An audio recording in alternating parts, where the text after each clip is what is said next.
नमस्कार. भावनांची दुनिया या यूट्यूब चॅनेलमध्ये सर्व रसिक प्रेक्षकांचे प्रथमतः सहर्ष स्वागत. आज तुमच्या समोर एक नवीन विषय घेऊन येत आहे. त्या विषयाचं नाव आहे संघर्ष. प्रत्येकाच्या आयुष्यामध्ये संघर्ष आहे. प्रत्येक जण आयुष्य जगत असताना वेगवेगळ्या टप्प्यावरती संघर्ष येत असतो. मग बऱ्याच वेळा काय होतं की संघर्ष आपल्या आयुष्यात आला, काही तडजोडी आपल्याला कराव्या लागल्या की आपण नशिबाला दोष देतो की माझं खूप नशीब वाईट आहे, माझ्या नशिबात कोणताही राम नाहीये, माझंच नशीब असं का आहे, इतरांचं आयुष्य खूप सुंदर आहे, इतरांच्या आयुष्यामध्ये सगळं चांगलं चाललंय आणि मग माझ्याच आयुष्यात का असं, आपण स्वतःला दोष देत बसतो. अशीच एक घटना माझ्यासोबत घडली. काही दिवसापूर्वी मी पहाटे प्रवास करत असताना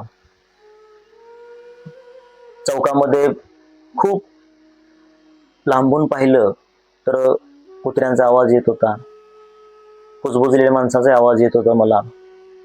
आणि या थंड हवेमध्ये जात असताना रस्त्याला जणू असं वाटत होतं की काजव्यांची लाईट लागली. शांत वातावरण होतं आणि त्या शांत वातावरणामध्ये चार कुत्री भुकत होते. चौकात माणसं कुजबुजलेला आवाज येत होता. आणि मी जसं पुढे पुढे जाईल तसे समोर एक व्यक्ती येताना मला दिसली. अगदी कानटोपी घातली होती आणि ती लंगडत लंगडत येत होती. आणि येत असताना मी पाहिलं, माझं लक्ष त्यांच्याकडे समोर होतं आणि जे इतक्या वेळ मला ते अदृश्य दिसणारी जी व्यक्ती होती ते आता मला दिसायला लागले. आणि मी थांबलो त्या ठिकाणी. मला न्यूजपेपर घ्यायचा होता आणि थांबल्यानंतर मी पाहिलं की दोन्ही हातांनी अपंग असणारे श्रीमंत शिवाजीराव काका. आता मी श्रीमंत शिवाजीराव काका का म्हणतोय हे तुम्हाला पुढे समजेल. कारण एखाद्या व्यक्तीला तुम्ही श्रीमंत शिवाजीराव काका हे उपाधी का देताय, याचं कारण असं आहे की तुम्हाला पुढे समजेल मी श्रीमंत त्यांना का म्हणालो. थोड्या वेळ मी पाहिलं त्या ठिकाणी थांबून, तर ते व्यक्ती दोन्ही हाताने अपंग होते. त्यांना न्यूजपेपर पकडायला येत नव्हता.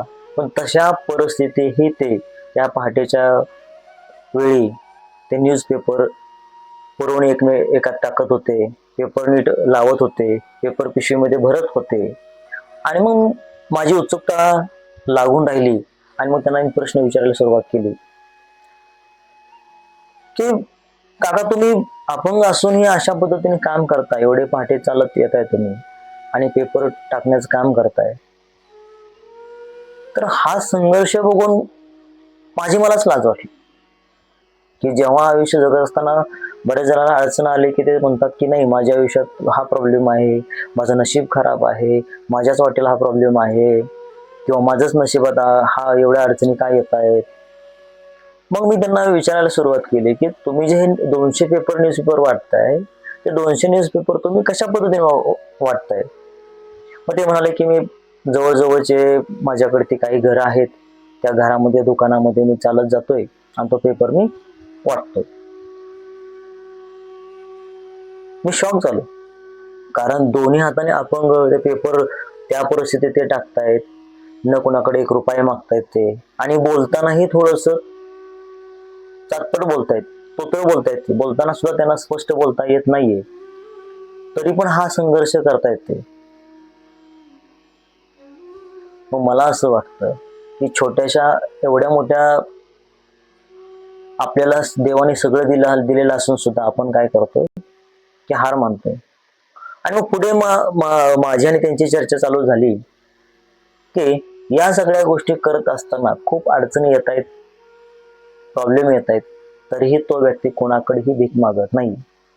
तोही भीक मागू शकला असता किंवा नशिबाला कोसत बसला असता की माझ्या आयुष्यात हा प्रॉब्लेम आहे, माझंच नशीब असं का दिले देवाने, देवाला शिवाय देत बसला असता तो. पण त्यांनी देवाला शिवाय न देता, नशिबाला दोष न देता, त्याने स्वतःमध्ये बदल केला. मित्रांनो, बदल केलाय त्यांनी स्वतःमध्ये, आणि तो एक आदर्श आहे सगळ्यांसाठी. किती त्यांच्याकडे हा स्वाभिमान आहे. आणि मी असं बोलत असतानाच म्हणालो, त्याने पेपर 200 त्याच्यामध्ये टाकले आणि मी म्हणालो, काका चला आपण एक चहा घेऊयात. सकाळची वेळ आहे. तर तो स्पष्ट म्हणाले की नको चहा सर, मीच तुम्हाला चहा पाजतो. अगदी त्यांचं हे वाक्य ऐकून नदीला पूर कसा येतोय तसं माझ्या डोळ्यांना पूर आला.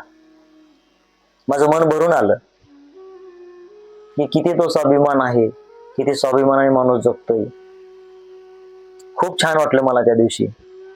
आणि ही गोष्ट, ही जी घडलेली घटना मी तुमच्या पुढं अगदी प्रामाणिकपणे शेअर करतोय.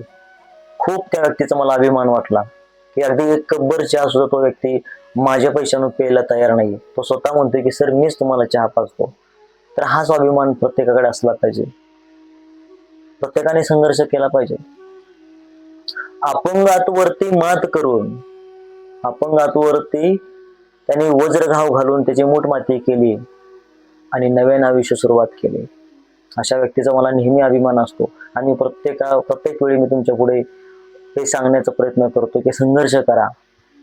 संघर्षाशिवाय कुठलीही गोष्ट आनंदाची वाटत नाहीये. आणि मग ते करत असताना पुढे आमच्या खूप वेळ गप्पा चालल्या आणि गप्पा करता करता त्या सगळ्या गोष्टी त्यांनी आम्हाला शेअर केल्या, सांगितल्या सगळ्या गोष्टी. आणि मी तुम्हाला वरती का म्हणालो, पहिल्यांदा सुरुवातीला म्हणालो की तो श्रीमंत शिवाजीराव काका, कारण हा त्यांच्याकडे ते श्रीमंत आहे. माणसाने पैशाने गरीब असलं तरी चालेल, पण माणसाने मनाने श्रीमंत असायला पाहिजे. हा शिवाजीराव काका जो अपंग आहे तो खरंच खूप स्वाभिमानी आहे. आणि त्यांना अपंग म्हणता येणार नाही, मला असं वाटतं. काही लोकांकडे ते सगळं आहे, देवाने सुंदर आयुष्य दिले, गाडी बंगला आहे, हातपाय आहेत, तरी सुद्धा स्वतःला दोष देतात, स्वतःला दोष देत बसतायत की माझ्या नशिबात हे झालं, माझ्या नशिबात ते झालं. अशी लोक खऱ्या अर्थाने अपंग आहेत. ज्यांच्याकडे ती सगळं असूनही ते नशिबाला दोष देत आहेत, तर अशी लोक माझ्या दृष्टिकोनातून 100% अपंग आहेत. जर माणूस शरीराने अपंग असू द्यात, पण मनाने तो स्ट्रॉंग पाहिजे. आणि हे ते प्रत्येकाच्या आयुष्यात असंच झालंय.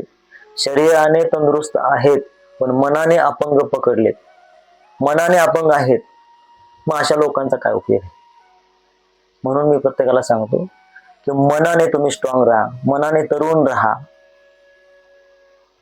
आणि या लोकांना खूप गरजेचं आहे सर.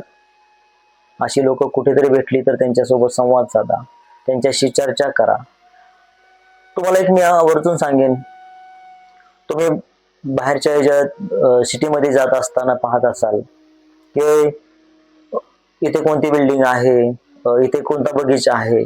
पण मी स्टँडवरती किंवा रेल्वे स्टेशनवरती उतरल्या पहिलं पाहतो मी जे बसलेले वृद्ध असतात, जे वृद्ध म्हातारे आहेत, म्हातारी माणसं आहेत, किंवा जे भिकारी लोक आहेत, मी त्यांच्याकडे आवर्जून बघतो. कारण तशाही परिस्थितीत जगताना दिसत आहेत मला. म्हणजे अगदी अपंग आहेत, अंध आहेत, भीक मागून जगतायत, फुटपाथवरती झोपतायत, ते त्यांना घर नाही राहिला, तरीही ती व्यक्ती जगतोय. म्हणजे याचा अर्थ तो मनाने अपंग नाही मित्रांनो. तो फक्त शरीराने अपंग आहे, पण मनाने तो अपंग नाही. आणि म्हणून माझ्या सर्व तरुण मित्रांना सगळ्यांना माझी नम्रतेची विनंती आहे की तुम्ही शरीराने अपंग असाल ना, नो प्रॉब्लेम, चालेल, काही अडचणी येणार नाही, पण मनाने अपंग होऊ नका. वयाने तुम्ही म्हातारे झाला तरी चालेल, पण मनाने म्हातारे होऊ नका. मन तरुण असायला पाहिजे. आयुष्य पुन्हा नाही, आनंदाने जगा. आणि मी तुम्हाला जाता एक वाक्य नक्की सांगेन की स्वाभिमान गहाण ठेवून लाखोंच्या गर्दीत जगण्यापेक्षा स्वाभिमानाने एकटं राहणं कधीही चांगलं असतं, कधीही चांगलं असतं मित्रांनो. पुन्हा भेटूयात आपण अशाच नवीन व्हिडिओमध्ये. आणि माझा चॅनल तुम्हाला आवडला असेल, हा व्हिडिओ आवडला असेल, नक्की शेअर करा, लाईक करा आणि आपल्या चॅनलला सबस्क्राईब करा. धन्यवाद मित्रांनो. पुन्हा भेटूयात नवीन विषयावरती.